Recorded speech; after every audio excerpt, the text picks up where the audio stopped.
Hey everybody, welcome to Love and Reload, the voice of the relocation industry. I am blessed and honored to be your host today. My name is Ben Cross, and I am here with my friend Heisha Freeman, Executive Vice President, Chief Customer Officer for MoveCenter. Heisha is going to be talking about a really interesting, neat topic that I don't think we discuss enough, and that is diversity and inclusion for disabled professionals. So I'm very excited to kind of dig into the nuances of that topic. Before we bring her on, let's go ahead and shout out our July book club book of the month. The book is called Fear is My Homeboy, and it's by Judy Holler. And if you want to holler at Judy, hit her up at hello@judyholler.com. You can order the book from her. You can order it on Amazon. It is on Audible. And I'm going to talk to my friend Janet Webster Jones at the Source Booksellers in Detroit and make sure she's carrying it also, so you can talk to her and her daughter Allison and get the book from them as well. Again, it's Fear is My Homeboy, and we will have not only a book club discussion at the end of July, but we will also have Judy, who is an amazing speaker, who was referred to us by Francine Dresty, who was on the show on Friday, and she will also come on. So we're going to go back to kind of doing our tandem book club. So very excited about that. Thank you so much for the recommendation, everybody. And we've got people checking in now. This is great. Let's go ahead and bring Heisha out now. Hi. Hey, Heisha, how's it going? Hey, Ben, pretty good. Thanks for having me today. Oh, it is such a blessing and an honor to have you here. So excited to talk to you about this. I still remember connecting with you on LinkedIn and having a conversation. And one thing I love about you is you don't want to just have a connection to have a connection, but you really develop that relationship and get to know people. Because I sent you a connection request. You're like, hey, I like to get to know people. Can we get on a call? And I was like, okay, yeah, let's talk. And we talked. And that was a couple years ago. And I just was really impressed with how you take the time to do that. Thank you. I appreciate that. To me, LinkedIn isn't a place personally where I want to connect with strangers. So I actually know or have had at least a conversation with everyone that I'm connected to. And I'm connected to a lot of people. Wow. So anyone that I have not met yet who sends me an invitation to connect, that's what I do. That's my standard response, is letting them know that this is an actual network of people that I know. And I want to learn about you and how you use LinkedIn, and let's actually get to know each other. Yeah, so I love it. I'm excited. How do you make time for that level of personalization? So I'll tell you what's sad. Most people never respond. It's pretty rare. There are probably, out of the hundreds of friend requests that I get each year, maybe 5 people will respond to that with, yeah, here's my availability. Let's get something calendared. I'd love to get to know you too. So it doesn't take a whole lot of time. And then it filters out the people that want to connect just to connect or put you into their sales cycle or do something. Yeah, exactly. Well, speaking of folks speaking of potential future friends and connections here, we got a bunch of people checking in here. Let's see here. Zenaida Romero says, hi all. Hey there, how you doing? Tim Quirk, hello from beautiful West New York. Hey, Tim. Carrie Hatfield checking in, hi from Texas. Love Texas. Texas is in the house. Hey, so generation Texan. How many generations is it? 7. 7 generations. 7. And whereabouts in Texas are you, Heisha? I'm in Dallas. Awesome. So Some people know this that watch the show a lot. Some people don't. Did you know I was born in Dallas, Texas? No. Why'd you leave? I know. Tell me about it, right? Well, the first time I was put on an airplane under duress. Just kidding. But my mom took me up to New York. I grew up in New York. And then actually after college, I moved back to Dallas, to Plano, where my mom lives. Mm-hmm. And then got a job, and they transferred me after about 7 months. And then I came back to Texas, and then my job transferred me back, and so I get to Texas, but I can't manage to stay. It's really unfortunate. Let's see, Jamie Master, hi Ben and Heisha, cheers from very sunny Mississippi. Hey, Jamie, got a bunch of people checking in. Hey, if you're watching right now, let's go ahead and give Heisha a round of applause. So hit that green applause button if you're on LinkedIn. Hit the thumbs up if you're on Facebook. Let's go ahead and let people know we're live here. Mark Waller, hello,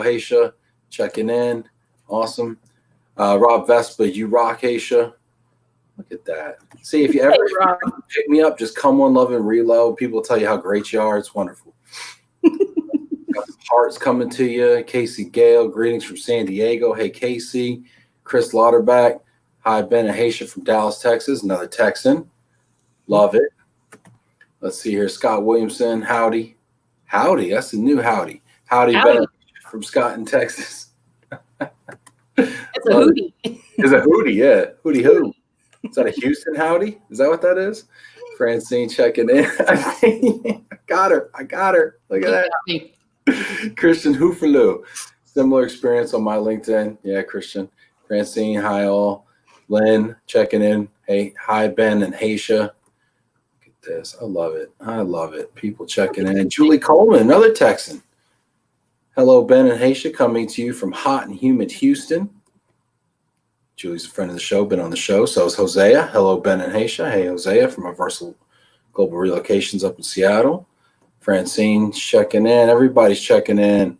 Janaína, hello from Rio, Brazil. Hey, shout out to Janaína and the crew from LATAM. Next week, we are doing a LATAM week on Love and Reload, which is going to be Amor y Relo next week. So very excited about Janaína and the crew from Brazil and South America. Mark Gray checking in, the mover recruiter from Roswell, Georgia. Katie Linehan, Ryan Watroba checking in from upstate New York. Look at this. Molly checking in. People. I saw Leslie Batsford up there. Hi, Leslie. You see Leslie? Let's see Leslie. Leslie, there's Leslie. Leslie. Francisca Shapiro. Hey, and guys, as you're watching this, I'd love it if you just leave questions too, because we're going to be discussing this topic and very excited to hear questions as well from there's Francisca. Go Heisha. Go Heisha. Go Heisha. Lynn Griffiths. Hi, Ben and Heisha from Cloudy, with a chance of thunderstorms, New York. Checking in. Leslie Bassford. Love you, Heisha. Jonna Drew. Hi from MoveCenter. Oh, this is great. Look at this. Kate Houston. Everybody's checking in. Okay. All right. Let's get started here. Michael Gatto. Hi, Ben and Heisha from Mike at Inio. Christy Saluga. Man, people are just checking in left and right. This is fabulous.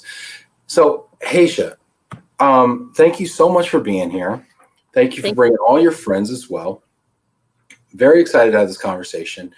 You wrote an article in Mobility Magazine. I want to touch on that. I want to talk about MoveCenter. I want to understand your personal story.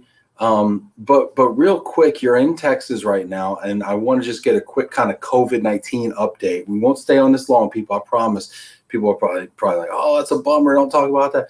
Just want to get an update from your perspective, kind of where are we now from a relocation industry perspective, from your company's perspective, from your local perspective. Talk to me. Yeah. So from a personal perspective, it's been interesting. My son has autism and asthma, and so he is high risk. And since the time this started, we have been sheltering in place. I personally, I think I've left the house 3 times since COVID started.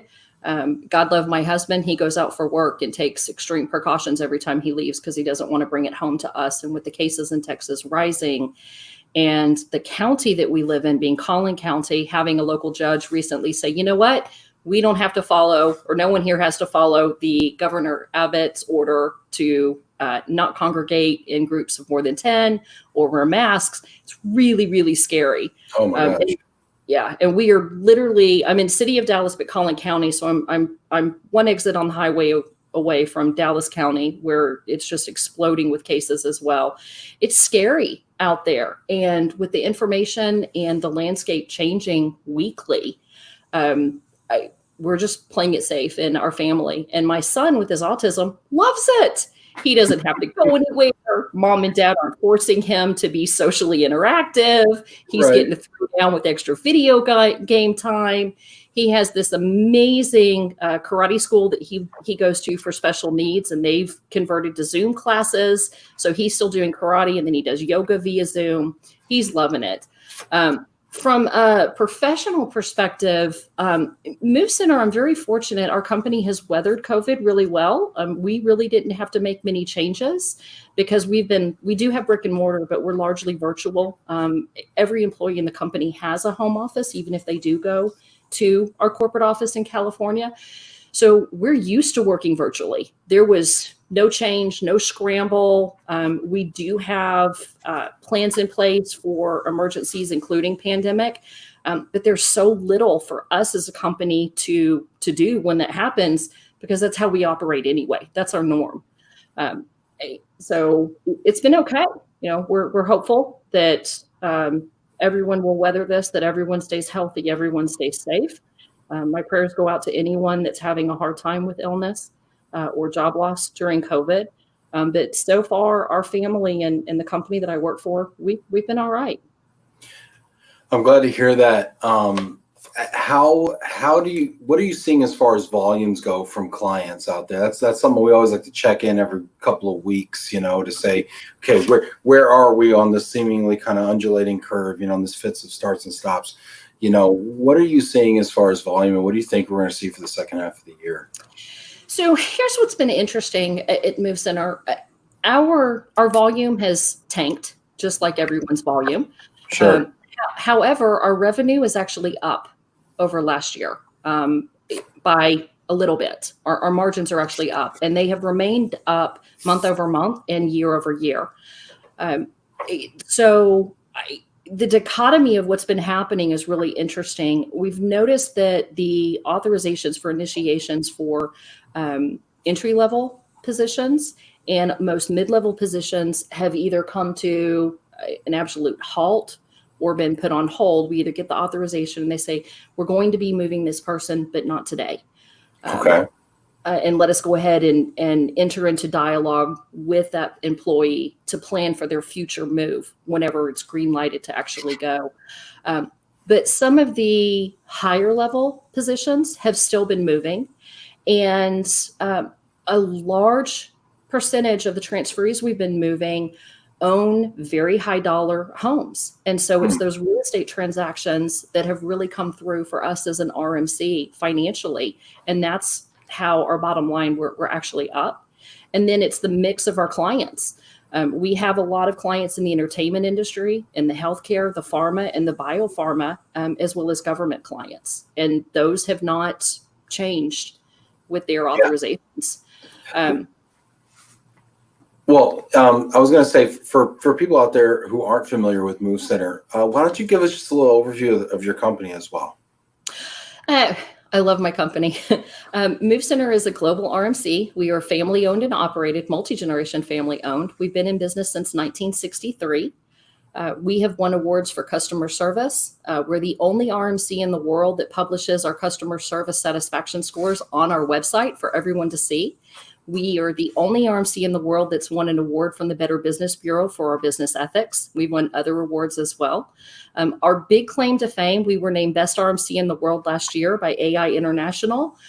We've had 100% employee retention for 18 years. No one has been let go. No one has resigned in 18 years, even during COVID. No one's hours were cut. No one's pay has been cut. We're all full steam ahead, 100%. And so we claim 100% client retention for 27 years. But what I find is really interesting is the original founders of the company, before they passed away, they shared that they don't remember in the history of the company any client ever leaving us for a competitor. We've had clients go out of business. We've had clients during the Great Recession say we're not going to relocate anyone anymore. We've had some clients say we're going to straight lump sum only. We're not going to work with any RMC.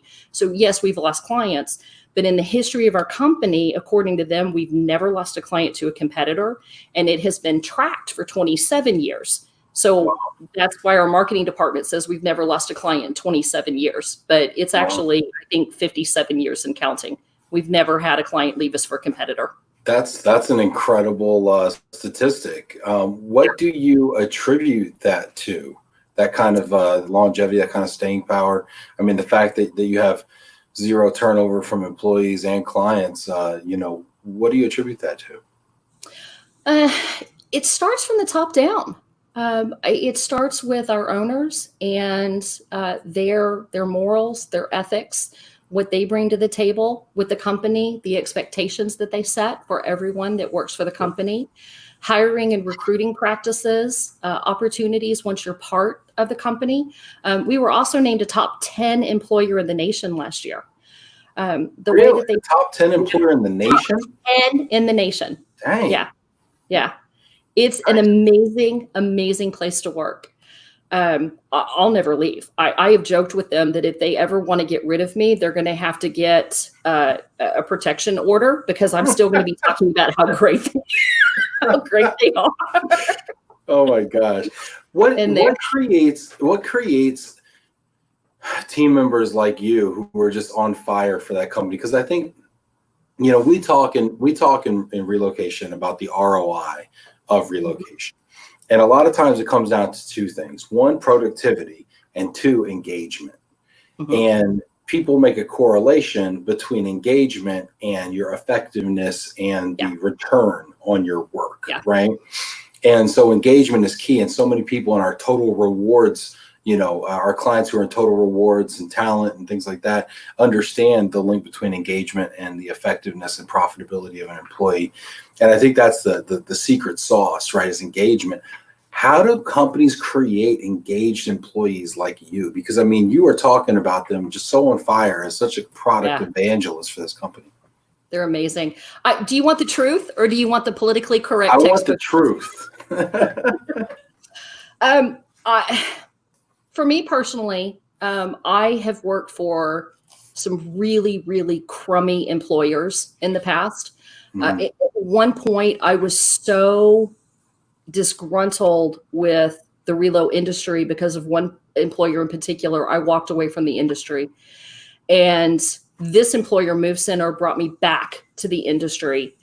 And I was willing, after my initial conversations with them, to give them a chance. And the way that they have turned me into putting my toe in the water, accepting an offer, and giving them a chance into, you got to hear about this amazing company, it's been the level of integrity. It's been the level of respect, not only internally, but externally as well. The same thing with our supply chain, the same thing with our clients. And there's also a demand for excellence at MoveCenter. If you're not at or near at the top of your game or willing to give it all you've got, please apply elsewhere. That's not what we're about. We are die hard for our clients. We're die hard for each other. I tell clients and prospective clients, anything they want or need, as long as it's not illegal or immoral, the answer is either yes or give me a little bit of time to figure out how to make that happen for you. Mm-hmm. And that's our culture. And that's the way we are for each other as well. That's awesome. So I want to shift gears here. And before we go further, I want to check in here. We got some folks who are checking in, saying what's up here to everybody. Let's see here. We got folks checking in. Hi, Heisha. We got, let's see here, Dora from Sao Paulo, Brazil, checking in. That's awesome. Laura from Queens, New York, checking in. What's up, Laura? Tom Brune from sunny Denver, Colorado. Hope you had a fun 4th of July weekend. Did you have a nice 4th of July weekend, Heisha? I did. Watching fireworks, streaming them online from home. Yeah, we shot some off in the backyard. It was pretty touch and go there for a minute, to be honest with you. Molly Feldman, Florida is scary too. Let's see here, Scott. I love seeing your Facebook posts, your family, and your son's priceless smile. Thank you for sharing. It's pure joy. Thank you. Yeah, we're gonna talk about that. That's nice, Scott. We're gonna talk about that. Martin shouting out, "Hi, Heisha, go Texans." Anka, wow, 100% client retention for that long and 0% employee turnover is amazing. Congrats. Thank you. Martin says it's all about treating people with respect. Absolutely. Engagement. Absolutely. Scott says, I really enjoyed meeting your team, Heisha, and working in partnership with MoveCenter, wonderful culture with such great people. A lot of fans out there. I love how passionate you are, Heisha. Yeah, I think so. I think that passion really comes across, Heisha. Rob Zeiss, hi from Somerville. Somerville. Massachusetts. Or give you So Texas Hootie. yeah, right, Hootie and Somerville. So I think Scott touches on something. This is where I wanted to go with it. You wrote a fantastic article for Mobility Magazine just a few months ago, talking about diversity and inclusion for disabled professionals. You've really been at the forefront in our industry, and I have to applaud you for that, really carrying the torch. Why is this so important to you? As the mother of a young man with autism, I look at his world and his opportunities, and I'm constantly worried about what's going to happen to him when I'm no longer here to take care of him, and what are his realistic opportunities for caring for himself, and have been disheartened by the reality that I see. And rather than sitting around, griping about it, decided to become active. And I'm fortunate that the relo industry is a place where anyone involved in the relo industry has a platform for a voice. You just have to speak up. And so I decided, actually at the prodding of Peggy Smith, thank you, Peggy, for giving me that boost that I needed, to really start speaking up and doing something about it. And my hope is that it will affect change for someone somewhere. What was that conversation with Peggy like? Because I think there's so many people that are watching this right now who have something to say, but they may not feel permission to speak up and say it. Or they may not feel like, who am I to let my voice be heard? Or does anybody even care about this? Does anybody even want to hear about it? I want to know more a little bit about that moment where you decided to take action. Peggy to me has always been really inspiring. She is one of the people that I admire most in our industry, and I have so much respect for her. And hearing her tell me that she, much like I believe Scott did a minute ago, that she enjoys the post that I put on Facebook. Anyone that's friends with me on Facebook knows that it is a running diary of what's going on in my son's life, whether it's Special Olympics or karate or different events that we're doing. And my being very active in different volunteer roles that I do. And so we were chatting about that, and she looked at me and just told me that what I'm doing is important and that it makes a difference. And it just kind of sparked something in me. And I told her that I'd been thinking about writing an article for a while. And the next thing she said out of her mouth, I'll never forget it. It wasn't, I hope you should, or you should. She said, I look forward to reading it. Mm-hmm. And I just thought, okay, wow, that's a role of being active and a level of commitment that I need to adopt. And in that moment, that very second when she said, I look forward to reading it, I knew I was going to write it. Yeah. Yeah. And I think having that accountability too, right? And her saying, well, all right, let's read it. I can't wait. Sometimes we need those accountability partners, right, in life. Yeah.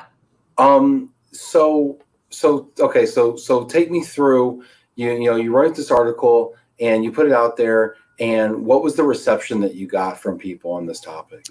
So the article that I wrote recently was about the challenges of moving with a special needs child. And it's nice because it's open to conversation in the industry that now is morphing into a conversation to include recruiting and retention of disabled professionals, which is so important. And I've had a lot of people reach out to me asking, what can I do in my role? I don't have a C-level title. I don't own my company. I'm a cog in a wheel at a major organization. Or, how can I advocate for my child or my adult child? What am I missing? Or my favorite is, how can I get involved? So you talk about the experience of relocating with family members, right? And I think that's important too, right? Because just taking a half a step back here, because I think we consider the cultural impact of moving to a new place.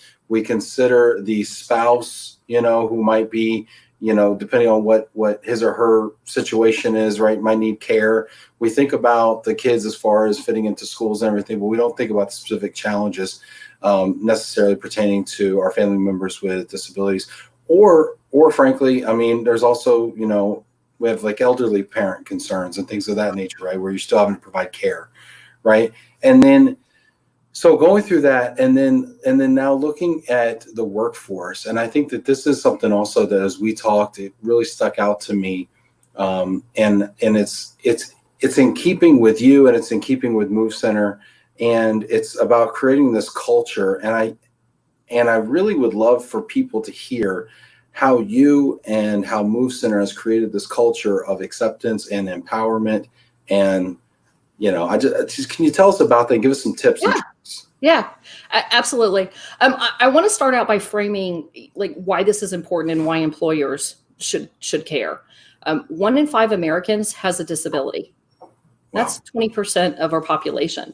That's 57 million workers. And when you look at unemployment rates, according to the United Nations, worldwide, 80 to 90% of people with a disability are unemployed. Now, I will grant that a very large number of them, including my son, are not capable of working. So when you take those out and you look at those who have held jobs or are currently working, but they're underemployed, and those that are unemployed, the unemployment rate is double what it is for everyone else just in America. So if you look and see that our unemployment rate for our country is at, last year, I think we averaged 3.6%, the unemployment rate for employable disabled Americans who want jobs was 7.2. It's double. And why do you think that is? I think it has to do with perceptions and assumptions, and a recruiting process, and it's both sides of the coin. Some companies don't make space that is dedicated to people with disabilities. And a lot of people with disabilities are either scared to advocate for themselves, or they're not mature enough to know how to advocate for themselves. A lot of them, they're teenagers looking for their first job, or they're fresh out of college looking for their first job, or maybe they're even older and they lack that maturity. And it's something that they need to come into on their own with saying, hey, I need this. So it's really both sides of the coin. From the employer perspective, there's such a huge reward. The ROI in terms of dollars is huge when you look at the statistics of companies that have a large diverse workforce and large disabled workforce. At MoveCenter, 91% of our employees are diverse and 29% of our employees are disabled. We have a relocation. That's an incredible statistic. I just want to stop and sit there for just a moment. First, can you define diverse for us? Diverse, different ethnicities, different religion, like the government definition of diverse. So, minorities. 91% diverse, 29% with disabilities. One of our top rated, according to our clients with their feedback to us, one of our top rated relocation consultants, she's blind and she's amazing. And so when it comes to making accommodations for people with disabilities, I think a lot of employers are worried about what's it going to take as far as the time investment, what's it going to take as far as cost. If someone's in a wheelchair, making sure it's wheelchair accessible. This particular relocation consultant, I have to give a shout out to NEO and how amazing guys this company is as a partner supplier with the technology that we use, MoveTrack. So let's talk about the definition of blind for a second. There are different degrees of blindness. I can put contacts on. I have astigmatism. I'm actually without my contacts. My vision's so bad. I'm on the borderline of legally blind, but I put contacts on and I have 20/20 vision. This is a woman who her eyesight is not correctable. She can see, but it has to be really, really close and really big. There are some people when they're blind, they just see darkness or lights and shadows. This woman can see, but it's like being real nearsighted. It's got to be right here. It's got to be huge. So when we were working on accommodations for her, we reached out to NEO and said, okay, so with MoveTrack, there are different text sizes and, we can make the screen like so big, but there are limitations. And this woman needs it blown up.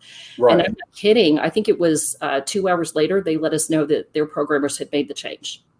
We let them know in the morning, and by lunch, it was done. Wow. That easy.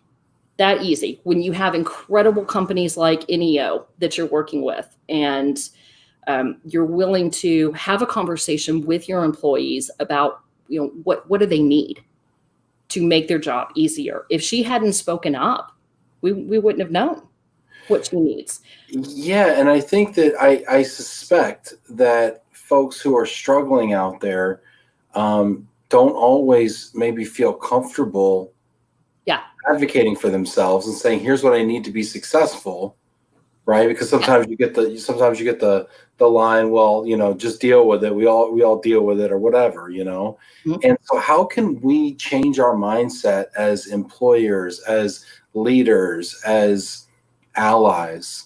How can we change our mindset and be better allies for folks with disabilities in the workplace? There's not a one-size-fits-all answer solution, because the stigmatism, unfortunately, that comes with it is as wide and varied and as deep-rooted as it could be in some. I think it's educating yourself, getting to know someone with a disability.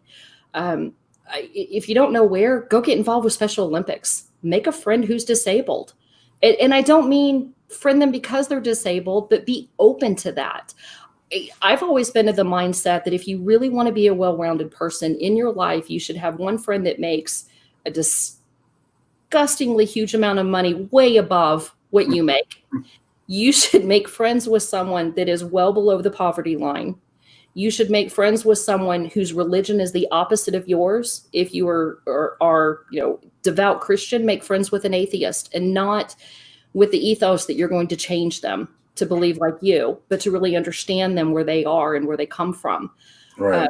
Make friends with someone who's from another country. Make friends with someone that has a vastly different lifestyle than you. And again, not with the objective of changing them, but to understand them.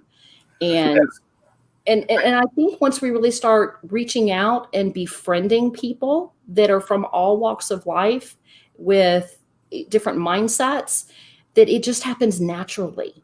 Yeah, I think what you're saying is really interesting, and I think it's an important nuance that you just made there was make friends with them for the point of understanding them and not so that you can change them. I think all too often we find people with differing viewpoints. We run up to them and we try to tell them why they're wrong, why we're right, and how they need to change, right?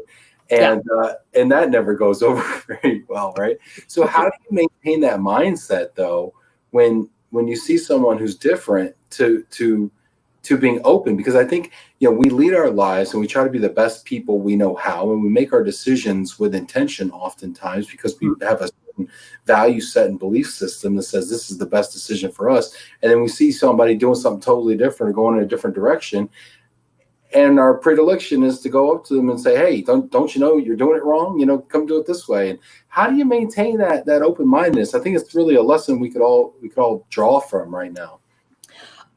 It goes back to how I was raised. I am blessed to have been raised by two grandmothers that were absolutely amazing and completely accepting of others, and who were very curious about others. And they also traveled the world. My mother speaks 13 languages. Holy smokes. So my whole family is about just being global and global ways of thinking. So it's really about breaking out of your shell and putting yourself in positions that might feel uncomfortable, and while remaining true to yourself and just being open to other people, and finding some common ground, and then not really learning the differences, but celebrating them. And sometimes that's really, really hard to do, especially if it's a religious or political difference. Celebrating that difference, telling someone that you respect the fact that they would argue to their last breath for something that's opposite of what you would argue until your last breath to oppose. I think it's so great when I can sit down with someone who has a very different viewpoint from myself. We can express our opinions and we can leave still loving one another and not like, okay, I'm never going to talk to this person ever again. Yeah. Yeah. We got some comments here. Janaina says, wow, loving the show. And Heisha, quote, different is just different until we open the mind and space to learn about it. Yeah, definitely.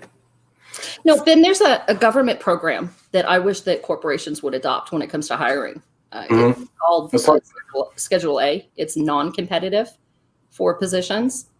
And so anyone with a disability can apply for these positions with the federal government, and they don't have to compete with other candidates for the position. And once they have a satisfactory, I guess, job rating for 2 years, then that position becomes permanent for them. So there are competitive interview processes and non-competitive. And I really wish that corporations would really take a hard look within their companies and say, okay, what are certain positions that we have open today or will have open in the future that someone with a physical or intellectual disability could do? And let's make those a non-competitive position. Help me understand. Heisha, I want to back you up. I want to understand this, right? Because I think what you're saying is super important here.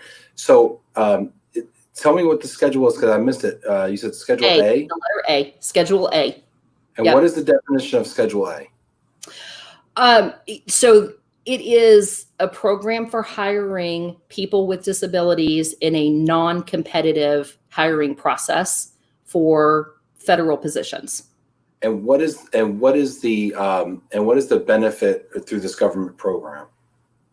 So it's an absolutely open door. It is making sure that a certain percentage or certain number of a workforce population are disabled, and making sure that they have an opportunity to be employed the same as people who don't have disabilities. And it also removes that barrier for the federal government has recruiters that specialize in recruiting people with disabilities. And I'm betting most corporations don't. In fact, can we do a poll? Yeah, let's do a poll. So I'd like to know how many people work for a company first that has a diversity program. Just who has a diversity program? Let's start there. Yeah, talk about making people a little uncomfortable, but it's okay. It's a safe space. Nobody watches this anyway. Just go ahead and throw it out there. Go ahead and throw it out there. Just, I mean, do you have a formal diversity program in place? And what are the elements of a formal diversity program as opposed to an informal diversity program? So that would be a company that has formalized policies and procedures in place to make sure that they are meeting certain diversity goals within their company. Whether and they would report on those goals, I presume? Some do, some don't. It just depends on what the goals are. I mean, there's a tax component and tax benefit to having a diverse workforce or diverse supply chain. So a lot of companies do. But they could be a small employer that maybe they employ, 3 people. They can still have a diverse goal. Let's see here. We're getting a very small sample size. Okay. The first is Leslie, not that I'm aware of, and Julie Coleman, we do. Let's see if more of those come in, and then I'm curious from there how many people with a small sample size. Probably didn't make sense to do a poll, but I wanted to know how many actually have an HR, person who is dedicated to diverse hires. And I bet that's even smaller. Yeah, how many have a recruiter specific to hiring diverse or disabled staff, or even have worked at a company that had at one point a recruiter for diverse or disabled staff? I think this is a nice key that you bring up here too. And this is something that we've heard over and over again when we read books like White Fragility or like Lead Like an Ally, is that the importance of diversity in the recruiting process and the hiring process. Mm-hmm. And I think sometimes it's overlooked. Talk a little bit about what you've seen. If you have someone that is dedicated to diverse hires, then they don't have other candidates that aren't diverse. So a lot of those problems, those barriers don't come into play. But if you have someone that's doing recruiting for you and they're recruiting for both competitive and non-competitive roles, and they're recruiting just period, regardless of whether or not the candidate is disabled or not, or diverse or not, then those do come into play. So I think it's really important with, as a company, how do you compensate for that? Knowing that, I mean, let's be real. You're not going to get a recruiter to change who they are and how they make decisions right now, right here today. It's not going to happen over lunch. It's not going to happen overnight. It happens hopefully with time, just as they grow as a person. But we need answers and we need action today. So what do you put in place to compensate for that? And so the answer becomes making sure you have a certain percentage of your workforce that's diverse and or disabled, earmarking those jobs for non-competitive hiring practices, posting your jobs on websites that are for people with disabilities. That was going to be my next question, right? Is okay. So now people are watching this and they're like, you know what? That sounds like a great idea. We're going to earmark some jobs, non-competitive, and now what, right? So what are some of the avenues and some of the channels that people can explore if they're looking to hire talent like this? So there are a ton of options available, and each company can actually do what's best for them. There are different agencies out there that you can work with, some government, some private, nonprofit.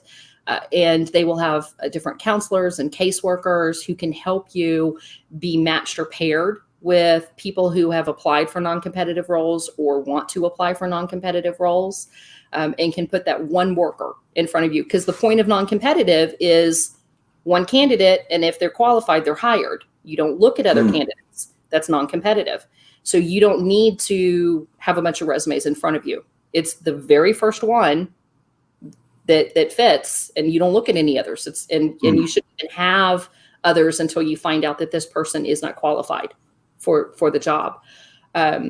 So it's a matter of putting that in place and making sure that you have someone that is reputable, who is sourcing that one candidate for you to see if they're qualified, and if so, hire them. These agencies don't charge for their service either. It's free. So it's not like going to an outsourced recruiter that's going to charge you a year's worth of salary for bringing multiple candidates for you to interview and choose from. So first, it sounds like the first step is to put, actually the first step is really to put policies and procedures in place. Mm-hmm. Second step is to earmark jobs as non-competitive. Mm-hmm. The third step is to hire, to recruit, either have a designated person who recruits or recruit within agencies and websites for professionals with disabilities.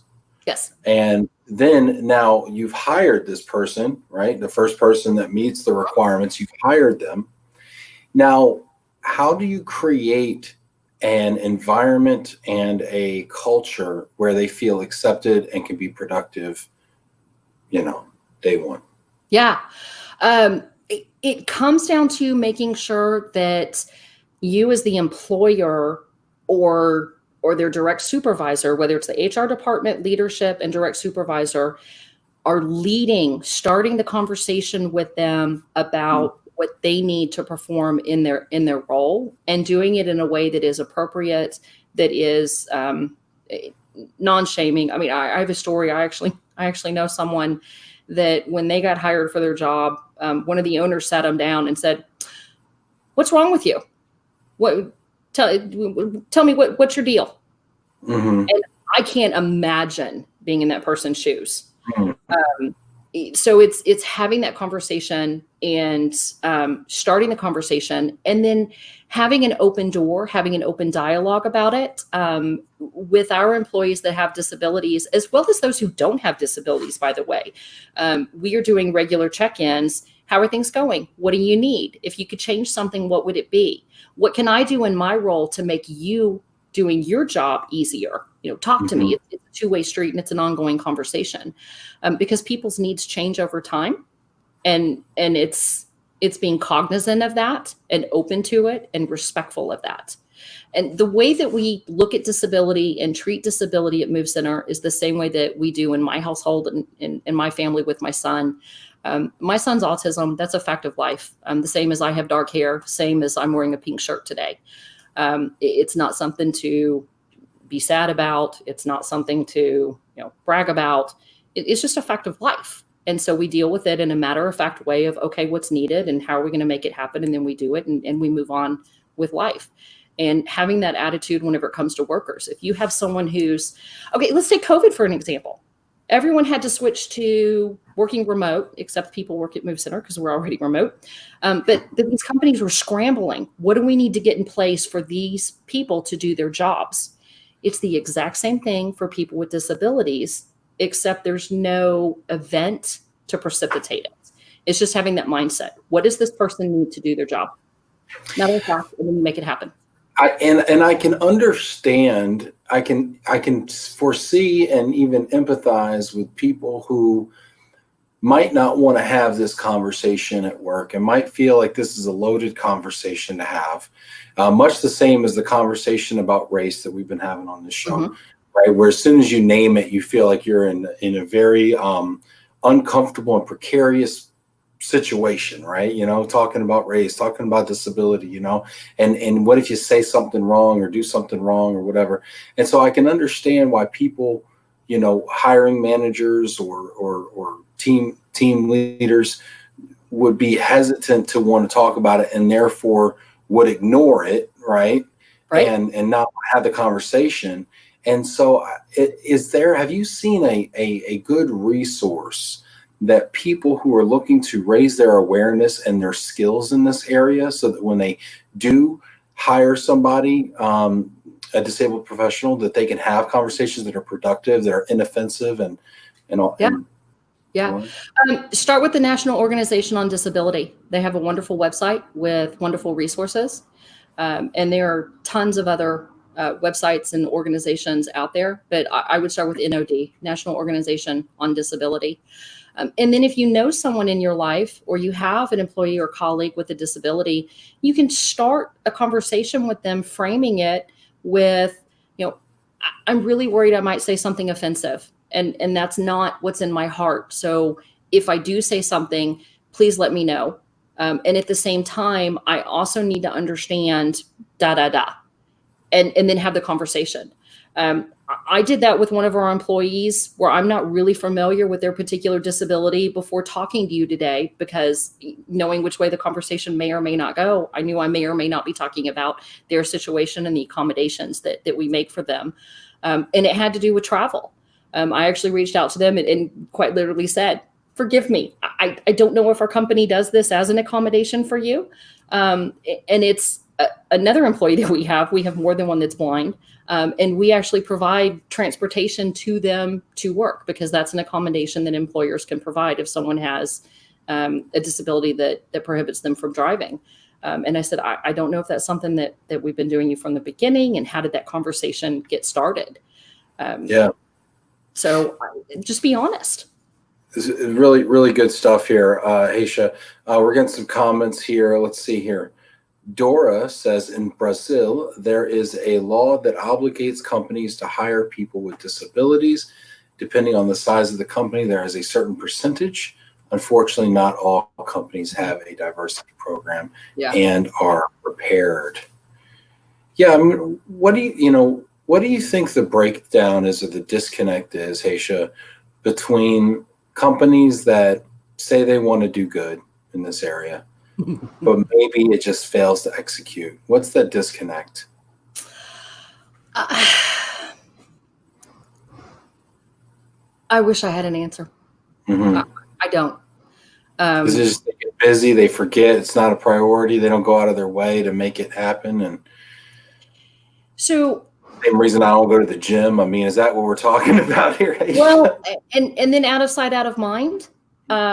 This became a cause that's very near and dear to me, because I happen to have a son who it affects. Before having Austin, I didn't pay attention to it. Am I proud of that today? No. But it took it being part of my personal daily life for me to care about it in my professional life. So I think the answer to that is all over the board. And we're also coming out of an era where people with disabilities was, shh, don't tell anyone, keep them in the basement, keep them in the attic. Don't even let anyone know that you have a relative with a disability. And we've come a really far way far ways, but we still have so much further to go in making it a norm. And it starts with conversations. I think you're right. It starts with conversations, and it starts with familiarity and getting to know people and being open to having personal relationships with folks with disabilities. I have cousins in Allen, actually, near you, and she swam in Special Olympics up there. Okay. And actually, her mom was a special needs teacher in the Allen School District for many years, just recently retired. And I think once you start having those relationships with people who are not like you or who have a difference, of some sort, right? I think that's the other misnomer too. And I shouldn't say people that aren't like you, people who are, have differences, right? Because I think we're majority the same. We just have differences. But I think getting to know people is a huge step in that direction. And I hope people, I hope this is brought to the attention to some people, because I think when we look at and we're going through a time right now in our country where we're re-examining rights left and right. We're re-examining rights through Black Lives Matter. We're re-examining rights through the LGBTQ plus, Supreme Court just did a ruling, right? So we're looking at rights across the board. And I would say that one of the only rights that we really never discuss is Disabled rights. Disabled. Yeah. A lot of it has to do with a lot of people. Unfortunately, a very large number of people with disabilities are not capable of advocating for themselves. My son can't be an advocate for himself. I have to be his voice. So you're not going to see a protester with people with disabilities. It's going to be the people around them who have to speak up. And so there's a huge difference between this particular segment of our population and every other segment, because just like babies and children, no matter what age they are, they really don't have the ability to come together and have that unified voice. I mean, some of them, their disability is they're mute. They can't speak. How does someone like that, advocate? Advocate for themselves or go testify in front of Congress on what they need. Things like that. Our system just isn't built for it, which is unfortunate. We've actually had 11 presidents with disabilities. I mean, wow. Yeah. Roosevelt was in a wheelchair. We've had 3 presidents, I believe, including President Bush, they suffered from some paralysis. If you Google it, it's pretty interesting. Wow. But no one talks about it. They were all put up there and put forward as if they didn't have a disability. And maybe I'm mistaken, but I don't know any of them where that was part of their platform or what they were doing. I wish I had a count on how many first ladies had a disability, because I know a lot of them take up whatever is near and dear to their heart. Like, oh my gosh, I'm going blank. What was her name that brought alcoholism out of the closet and making that a household conversation and helping people to get help for alcoholism. That was one of our first ladies. Oh, Betty Ford. Hello. Oh, Betty Ford. Yeah, hello. Yeah, sure. Yeah, Betty Ford. So maybe if we end up with a family in the White House someday, or other leaders where disability is near and dear to their heart, maybe they won't hide the fact that they are partially paralyzed from the cameras and the general population, and maybe it will become more normal. Love it. Leslie chimes in. This is such an important topic as a mom of 2 children with disabilities, and people are saying stuff like that in the comments right now. And I just know that this is touching a chord for so many people out there, Heisha, and I appreciate you sharing it here. And Janet, wrong wife. Yeah. Reagan. She's another one. Yeah. She did a lot for alcoholism and drug addiction as well. Absolutely. Julie Coleman says Shell has a huge diversity program, from recruiting, supplier diversity, and diversity to community. Yep. Great points. I think they actually, if I'm not mistaken, there's a company that does a certificate for companies with not just diversity, but disability hiring as well. And I'm pretty sure Shell is one of the companies that's on that list.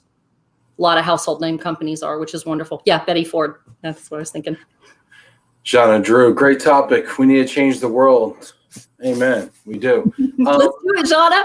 Yeah, right. I mean, I think if this show can be a catalyst for people to come together and share stories like this, that we all need to be talking about, I think that would be a wonderful thing.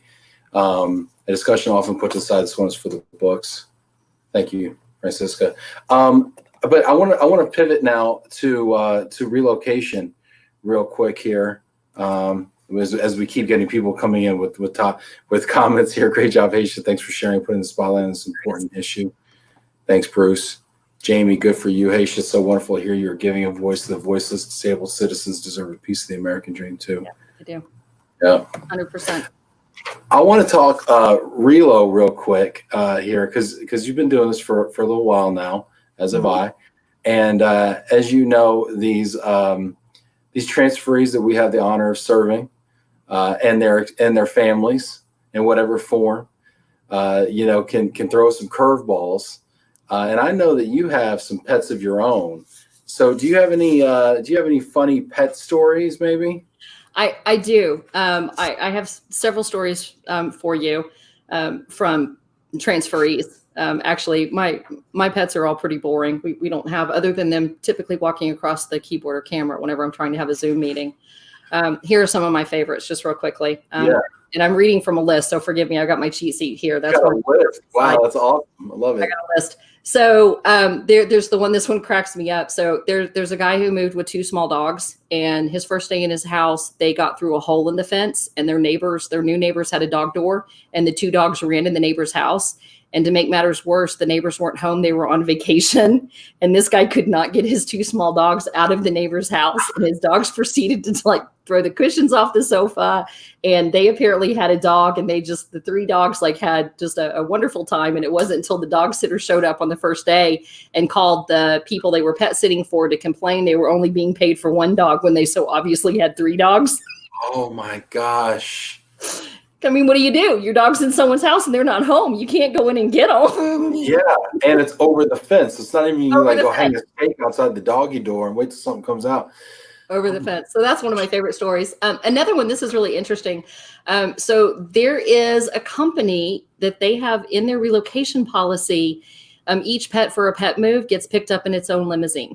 And no, I'm not kidding. What? I'm not kidding. What does that cause? So the employee gets an Uber X to the airport, but for black. I got it. Okay. And that is hilarious. So we have a client, and I don't remember the circumstances around it, but there was something about one of the executives' wives didn't feel comfortable with her dog being flown to the destination. And they were going overseas. And so what she did was she actually booked a cruise and took the cruise with her pet and got off the cruise at the destination country. And what makes it even worse is the senior executive who approved this exception, I think it was a year later, called and said, look, I am now moving. We have a pet. My wife doesn't like flying at all. Do not, under any circumstances, utter a word about me approving a cruise for this other executive. Well, the 2 wives met at a corporate event, and the one wife was talking to the other wife and learned, hey, her own husband had approved a cruise for her to go on to move the pet. So then she came back to us. She didn't even talk to her husband about it first. She came back to her consultant at MoveCenter and said, I want a cruise too. So then we her husband. We need to go back to the HR department, go back to her husband and say, look, we didn't tell her. You told us not to. We didn't. But apparently she had a conversation and heard about it.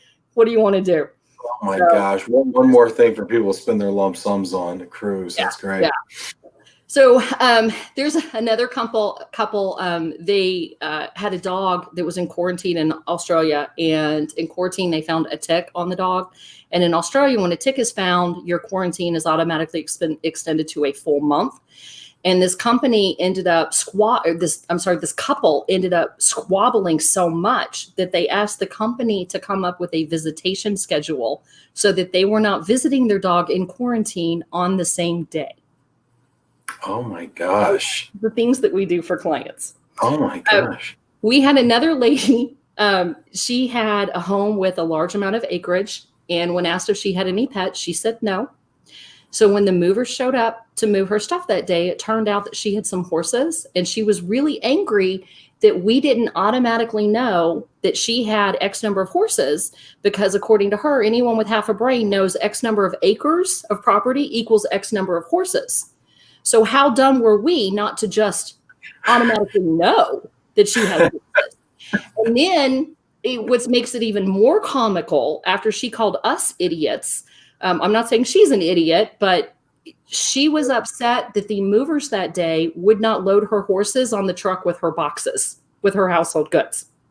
Oh my gosh. She knows horse trailers are different than household goods trailers, right? If you're shipping livestock, you got to have that's the trailer with all the holes in it. Yeah. And they have to drive those things from point A to point B without stopping, because they need the air flowing through the trailer to cool down the trailer. Unlike these household goods trailers, you get up to 140 degrees probably inside. Yeah. Oh my goodness gracious. So then I have 3 more stories that really have to do with funny stuff that people put in crates. And these, I have to give credit. These came from Angela Passman at World Pet Travel. Phenomenal lady, phenomenal service, one of our preferred suppliers. And so she shared these 3. So one of them, whenever you're shipping a pet in the crate, part of the process is much like we go through security at TSA, so does the pet. And the pet mover has to meet the security agents or TSA, and they have to take the pet and everything in the crate out of the crate for TSA to inspect. It's also really good advice whenever a pet is being moved, or whenever you've just adopted a pet, that you put something in with them that smells like you. And so this particular transferee put in a pair of jeans, but it turned out along with the jeans was dirty underwear. Oh gosh. Oh, they really took it to the next level. It smells really like good. Really good. Made World Pet Travel earn their money that day, I tell you what. Then there's another one. There was a gentleman who was moving to Costa Rica, and the strips of wood that go in the threshold, like your door area in your home. Sure. Apparently the ones that this guy wanted in his home were exponentially more expensive if purchased and shipped to Costa Rica. So he lined his 2 Doberman's crates with these threshold strips, trying to secretly get them into Costa Rica. Smuggle hardware. Trying to smuggle. But my last story brings smuggling to a whole nother level. And there were 2 dogs that, when they were offloaded from the airplane, this happened in, I think she said it was Los Angeles. One of the dogs, as the whatever it is they use to move the crates, because they're heavy dogs, there were $20 bills flying out of this dog crate. So TSA gets involved and inspects them. And this owner, what they did was they had 2 dogs, so 2 crates. They had sewn $10,000 in cash, $5,000 to stuff the dog beds, to try and smuggle $10,000 in cash and get it past TSA. And one of the dogs didn't like it, so they had ripped apart the dog bed. And so the $20 bills were flying everywhere. TSA is moving this dog through. I was thinking they put them in the dog. I was about to say, this guy really ugly. No, that's funny though. Oh my gosh, transfer smuggling cash. Oh my gosh. Yeah. Hey, you know what? I learned a lot more than I thought I would today, and that's usually the mark of an excellent show. I wanted to give you the last opportunity just for a final word or final thought to leave us with here today. Heisha, what do you want to share with folks, or what do you want to leave them with? My number one thing, first off, thank you everyone for tuning in. I know that everyone has busy lives, so I appreciate you taking the time. I'd really love it if everyone would start the conversation within your workplace. If you're in a position of leadership, please take action. If you're in a role where you don't feel like you have the authority to take action, if your employer has an open door policy, that's not just for complaints and problems. Go ask them what they're doing, what their plans are, bring them some ideas. do what you can from where you are in life. And in your personal life, make room for those who are disabled. Go volunteer with Special Olympics. Get to know someone who's different than you. And if you're at a loss or you want to learn more, hit me up on LinkedIn. I'll probably shoot back with a message that says, hey, I know everyone that I'm connected to. Would love to add you to that list. But I'm happy to have conversations with anyone, but I hope that people will actually, from wherever you are in your life today, make time, make room, and take some action, please. That's fantastic. Thank you. Hey, thank you, Heisha. I appreciate it. And thank you again to everybody that tuned in. Also wanted to let you know tomorrow we have a special time of 2 p.m. because we're going to be interviewing Audrey Mezzas, the founder and owner of Expat in Amsterdam. So she's asked us to go a little early because she's in Amsterdam. I got to do it for the Europeans. So tune in early tomorrow, 2 p.m. Eastern time. We got a great week of programming lined up for you, and this is just the start. Heisha, you've been phenomenal. Thank you so much for being here. I really appreciate you. I've enjoyed it. Thank you, Ben. Bye, everyone.